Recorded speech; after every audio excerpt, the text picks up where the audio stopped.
સુરતની સ્વિમેર હોસ્પિટલના પીજી હોસ્ટેલનું ઉદ્ઘાટન કરવામાં આવ્યું। કેન્દ્રીય જળ શક્તિ મંત્રી સી.આર. પાટીલના હસ્તે પીજી હોસ્ટેલનું ઉદ્ઘાટન કરાયું છે। ગ્રાઉન્ડ પ્લસ 16 માળની બિલ્ડિંગનું લોકાર્પણ કરવામાં આવ્યું છે। લોકાર્પણમાં સુરતના સાંસદ તેમજ તમામ ધારાસભ્યો પણ ઉપસ્થિત રહ્યા હતા।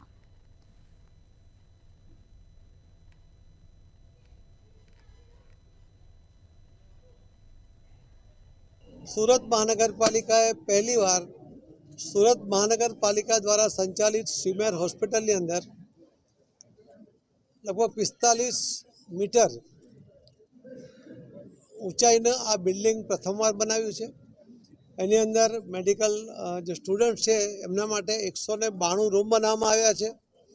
દરેક રૂમમાં બે પ્રમાણે લગભગ 386 લોકો लगभग 400 लोग 400 स्टूडेंटनी आमां व्यवस्था थवानी छे। एना कारणे एडमिशनमां पण वधारो थशे अने वधु युवानोने मेडिकलमां भणवा माटेनी सुविधा साथेनी तक मळशे।